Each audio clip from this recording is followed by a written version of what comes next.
Fala galera, beleza? Eu sou o professor Vitor Piauí, seja muito bem-vindo aqui ao meu canal. Se você ainda não está inscrito, não deixa de se inscrever. Se você gostar desse vídeo, deixa um like, não esquece de compartilhar ele com alguém que você acha que vai desfrutar desse conhecimento aqui presente. Alguém que tá aí nessa busca difícil na internet de achar resoluções do PAS 2. É difícil, né? Mas aqui no canal a gente tem resoluções de prova, da parte de química pelo menos, desde o ano de 2016. Vocês do PAS 2, eu sei que eu estou em dívida, é a etapa que tá mais, entre aspas, atrasada, né? Nesse momento que eu gravo agora, novembro de 23, o último ano que a gente tem gravado aqui do PAS 2 é 2019. Então eu tô te devendo 22, 21 e 20. São 3 anos, né? Mas estou aqui pronto para pagar essa dívida. E vou começar pelo ano de 22, porque o mais comum de que quando você começa a resolver provas anteriores é vocês começarem pela prova do ano imediatamente anterior. E isso tá certo, né? Óbvio que tem que ser assim. Desses 3 que eu tô devendo, eu vou lançar primeiro os vídeos da resolução da prova de 2022.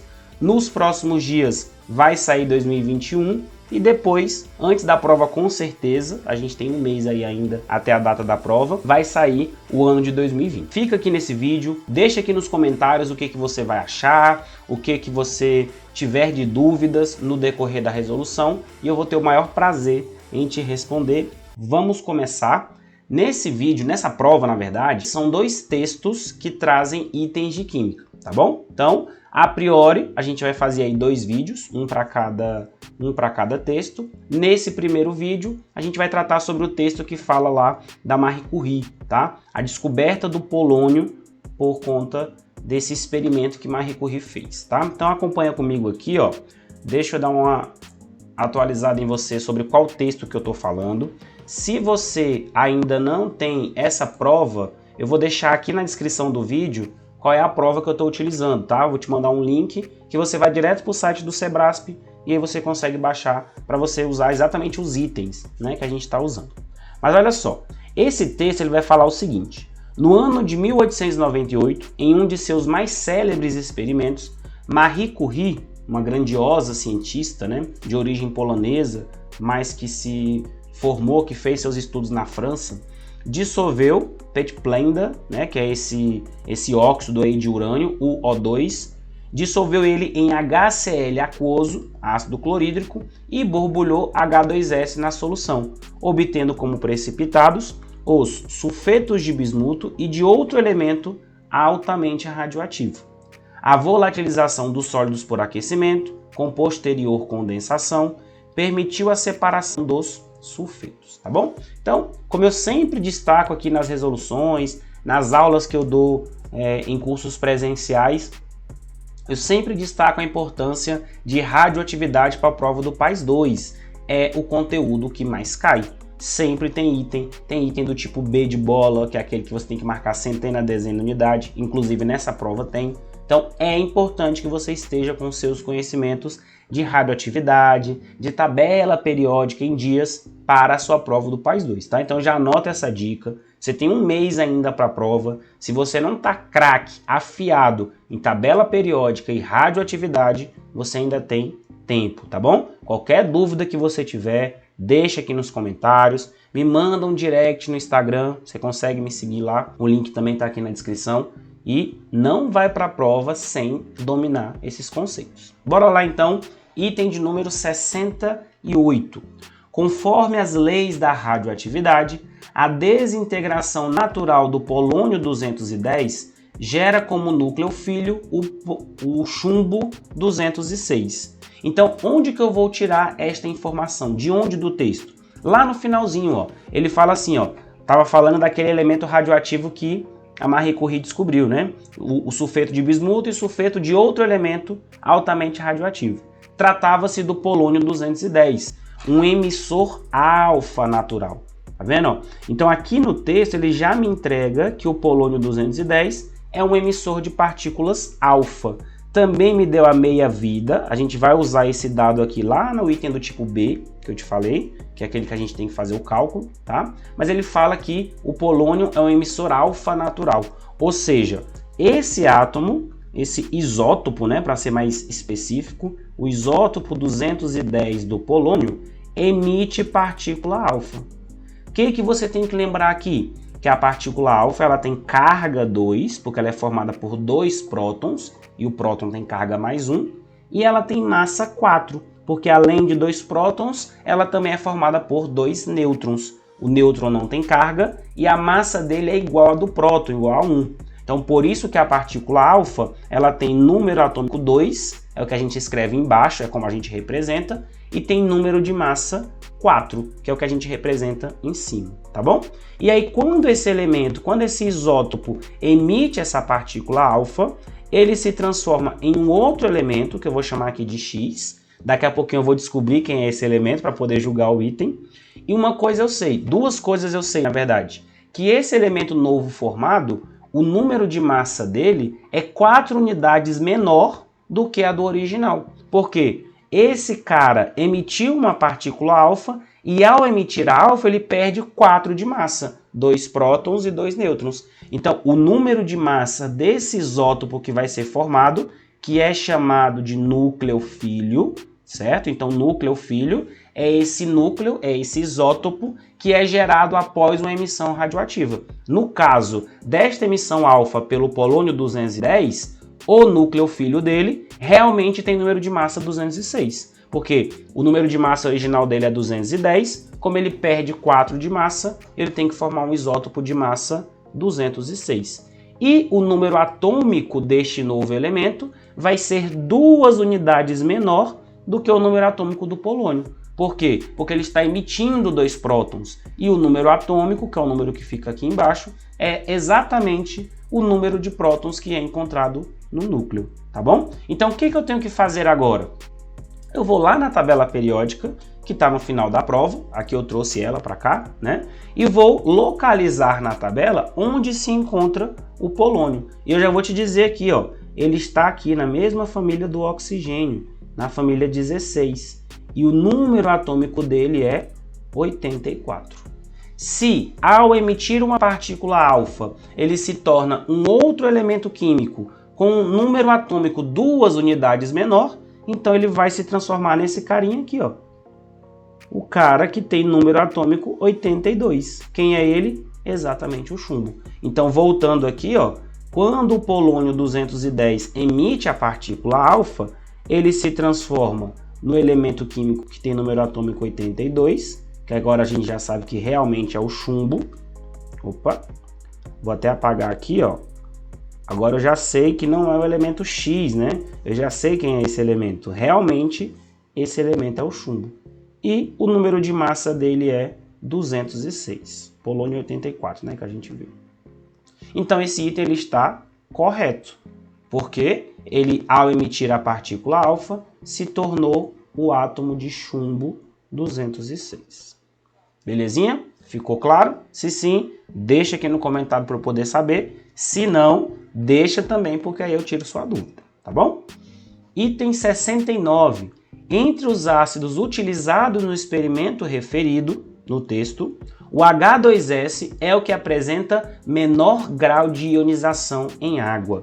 Quando a gente fala, pessoal, de grau de ionização, é o que a gente ensina em aula sobre a força do ácido.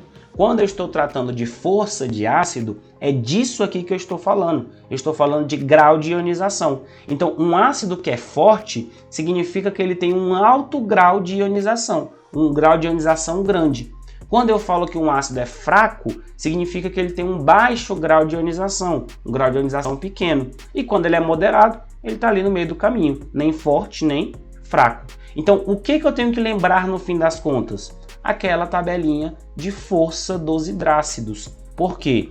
Porque os únicos ácidos que são citados aqui no texto são o HCl, que é o ácido clorídrico, e o H2S, que é o ácido sulfídrico. Então eu tenho que lembrar, como é que eu sei a força dos hidrácidos? Aí a gente tem uma listinha. Quem são os hidrácidos fortes? Os hidrácidos fortes são aqueles da família 17. HCl, que é o clorídrico, HBr, que é o bromídrico, e HI, que é o iodídrico, tá bom? Quem é o único hidrácido moderado? O único hidrácido moderado é o fluorídrico, é o HF, que também faz parte da família 17, também é um halogênio. Qualquer outro hidrácido que não seja esses 4, ele vai ser fraco, tá? Então, fracos são os demais hidrácidos. Quem são os dois principais, né, desses demais? Exatamente o H2S, que é o ácido sulfídrico, e a gente também tem o HCN, que é o ácido cianídrico, tá? Então, dentre esses que estão no texto, o HCl é forte, ou seja, ele tem um maior grau de ionização, e o H2S, que é fraco, ou seja, ele tem o menor grau de ionização. Por isso que o item 79 também está correto, né? Item 69 correto, tá bom? Porque ele fala que entre os ácidos utilizados, o H2S é o que apresenta menor grau de ionização. E isso está correto. Belezinha? Então, vamos em frente. Aí vai ter a tabela periódica que eu usei para resolver a questão anterior. Vamos para o item de número 70. Do ponto de vista termodinâmico, o decaimento radioativo natural do polônio 210, com consequente geração de núcleos filhos, que a gente já viu lá no item 68, em um sistema isolado implica diminuição de energia interna. O que torna este item errado? Porque ele fala o seguinte, ó, em um sistema isolado. Em um sistema isolado, a energia interna não varia.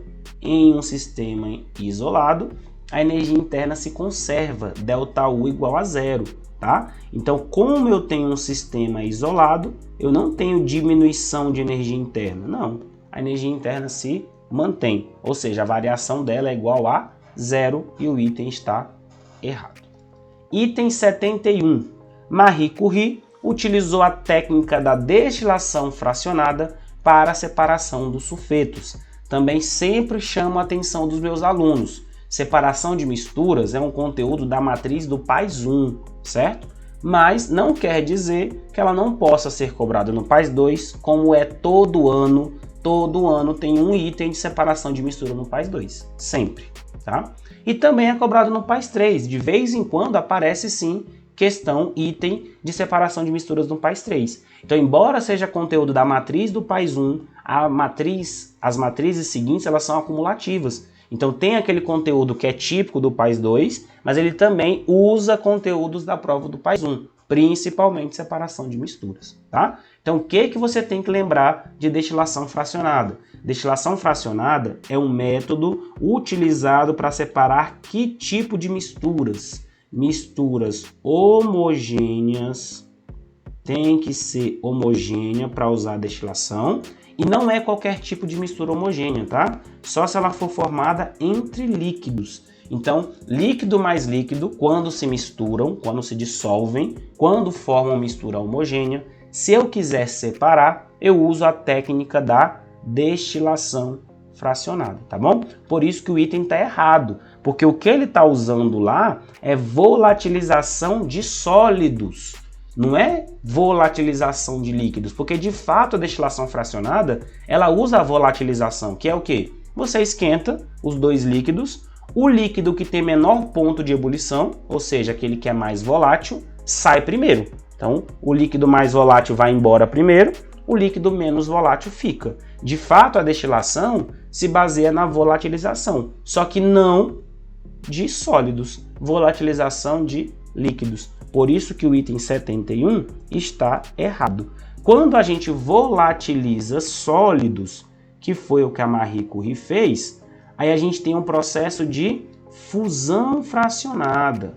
Se eu tenho dois sólidos e eles têm pontos de fusão diferentes, claro, são substâncias diferentes, basta eu esquentar, aquele que tem menor ponto de fusão vai derreter primeiro e o que tem maior ponto de fusão vai continuar sendo sólido. Percebe que o princípio é muito parecido com o da destilação fracionada, só que aqui a gente está falando de sólidos. Nesse caso aqui, do que a Marie Curie fez, a gente nem fala de fusão fracionada, porque perceba, quando eu expliquei para você fusão fracionada, a gente estava falando de derretimento do sólido, tá bom?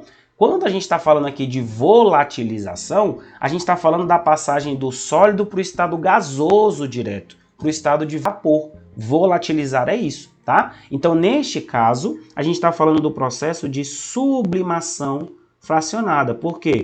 Porque sublimação é a passagem do estado sólido direto para o estado gasoso, sem passar pelo estado líquido. Não são todas as substâncias que fazem isso na temperatura ambiente, mas do que a gente depreende do texto, esses sólidos especificamente fazem, porque ele fala em volatilização. Então ele passou o sólido direto para o estado de vapor, aquele que tem ponto de sublimação menor vai passar primeiro, aquele que tem ponto de sublimação maior vai ficar na forma sólida, tá bom? Por isso que o item 71 ele está errado. Belezinha?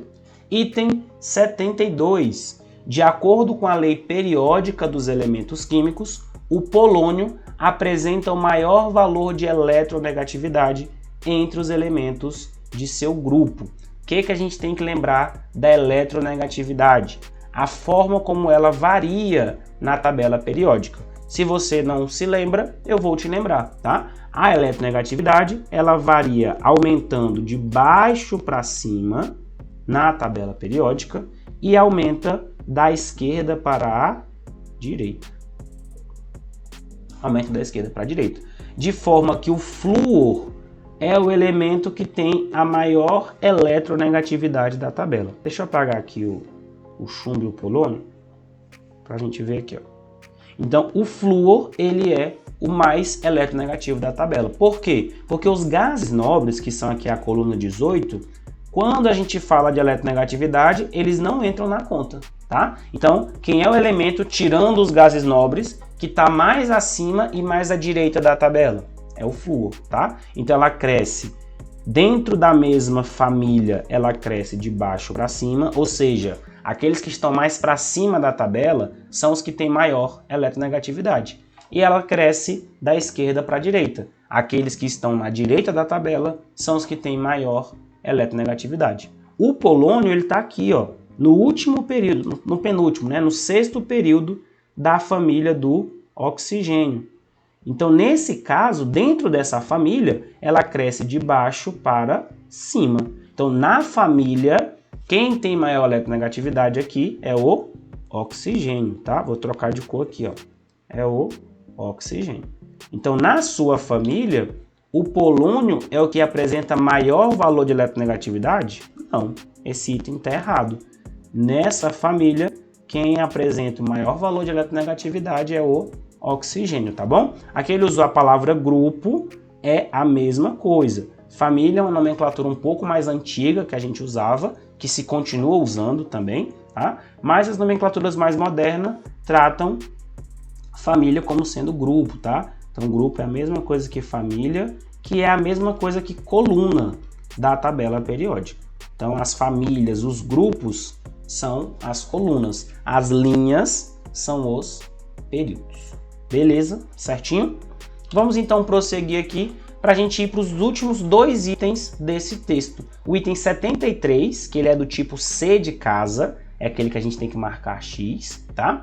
E daqui a pouquinho a gente resolve o 74, que é do tipo B de bola, que é aquele que a gente tem que calcular, depois marca centena, dezena e unidade. Ele fala o seguinte, ó: a próxima figura representa uma rota química alternativa para se isolar o polônio 210, na forma da mesma substância obtida por Marie Curie. Trata-se do tratamento alcalino da Petblenda, que é o óxido lá que ela usou, seguido da reação com sulfeto de amônio sob temperatura ambiente. Além do precipitado de polônio, também são formadas água e amônia como produtos. Então, olha só, isso daqui, embora esteja aqui envolvido no contexto de radioatividade, na verdade a gente está tratando de funções inorgânicas. Ele quer que você saiba, ele quer saber, na verdade, se você sabe montar as fórmulas de uma base, porque ele vai falar do hidróxido de polônio 2 aquoso, e se você sabe montar a fórmula de um sal, porque ele fala do sulfeto de amônio no item, tá bom? Então, como que eu vou fazer para poder responder esse item? Eu vou ter que montar a fórmula das substâncias. Ele fala que a primeira etapa aqui, que é pegar a Petblenda, fazer um tratamento alcalino, e aí depois você vai gerar esse hidróxido de polônio 2 aquoso. O que é hidróxido de polônio 2? Quando tem nomenclatura que aparece este algarismo romano entre parênteses, significa o quê? Significa que aquele elemento que a gente está tratando, que está formando a base, ou até mesmo o sal, ou até mesmo o óxido, né? Mas nesse nosso caso aqui é a base, significa que esse elemento ele tem NOx duplo, ou pelo menos 2, né? No mínimo 2 NOx. Ele não tem NOx fixo. Ele não é igual, por exemplo, o pessoal lá dos alcalinos, lítio, sódio, potássio, que quando faz ligação química, fica com NOx mais 1. Então ali, quando ele tem NOx fixo, eu não preciso indicar entre parênteses qual é o NOx. Ora, se ele só tem um NOx específico, quando ele estiver ali, ele vai ter aquele NOx. Agora, elementos que tem mais de um NOx possível, que é o caso do polônio, a gente tem que indicar entre parênteses com algarismos romanos qual é o NOx que está sendo utilizado naquela substância. Nesse caso, eu sei que o NOx do polônio é mais 2, tá? Então, quando eu for montar a fórmula do hidróxido de polônio 2, eu já sei que a minha base ela é formada por polônio e sei que ela é formada por OH, que é o ânion hidróxido, certo? Se ele falou para mim que é polônio 2, então eu já sei que a carga do polônio aqui vai ser de mais 2. Você sabe também, ou pelo menos deveria saber, né, que a carga do hidróxido ela é menos 1, porque é OH-. Então, para a gente gerar a neutralidade da molécula, entre aspas, a gente tem que cruzar as cargas. Então, neste caso aqui, ó, o polônio fica com o índice 1 e o OH fica com o índice 2, né? Então, com isso, eu sei que a fórmula do hidróxido de polônio 2 é esta, POOH2, tá vendo? Porque se você for pensar direitinho, se você se preparou aí com aulas, né? Normalmente, quando a gente dá aula de bases, a gente não fala de hidróxido de polônio 2, né? Não é muito comum disso aparecer. Mas a gente mostra, a gente ensina como que monta a fórmula da base. Então, por mais que em sala a gente não fale que o polônio tem NOx mais 2, eu pelo menos não costumo falar, mas aqui ele deu pra gente, ele falou, ó, é o hidróxido de polônio 2. Então você já sabe que a carga do polônio é mais 2, tá? E aí com isso você consegue montar a fórmula da base, tá bom? Então, hidróxido de polônio 2, desta forma só tem na letra B e na letra D. Então eu já sei que não é nem letra A e nem letra C, né? Só pode ser B ou D. E aí, agora eu vou ter que construir a fórmula do sulfeto de amônio. O que é o íon sulfeto? É exatamente o íon que vem daqui, ó, do ácido clorídrico. Então, qual é o NOx desse enxofre nesse ácido? Bom, se ele é H2S, o enxofre, eu não sei qual é o NOx, teoricamente, né? E o hidrogênio eu sei que ele é mais 1. Por quê? Porque ele está ligado com um elemento mais eletronegativo do que ele. Então, para que isso aqui dê 0, o NOx do enxofre tem que ser menos 2. Então, quando esse ânion aqui for gerar um sal, eu tenho que saber que a carga, que o NOx dele é menos 2, tá? E aí, qual é o sal que ele vai formar? Ele vai formar um sal com o íon, com o cátion amônio. Quem é o cátion amônio? É o NH4+. Ou seja, ele tem carga mais 1. Como é que eu faço para zerar isso aqui? Eu cruzo as cargas. Então, o enxofre vai ficar com índice 1 e o amônio vai ficar com índice 2. Então, a fórmula do sulfeto de amônio é esta, ó.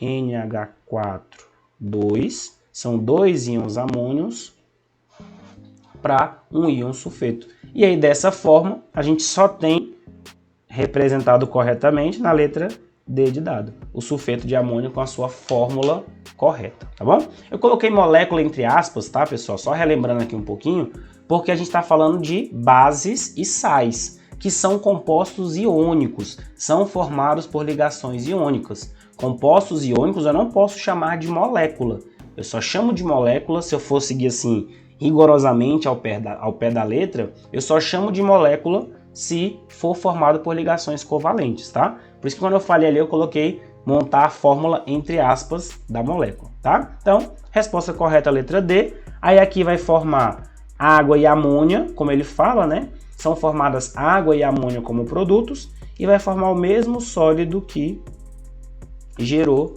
da Marie Curie, né, que é o sulfeto de polônio 2, certinho? E vamos lá para o item de número 74, que é um item do tipo B de bola, aquele que a gente tem que fazer o cálculo e marcar centena, dezena e unidade. Ele fala o seguinte, ó, supondo que Marie Curie, no referido experimento, tenha utilizado 100 gramas de uma amostra de Petitblenda com um teor de 0,02% de polônio 210 em massa.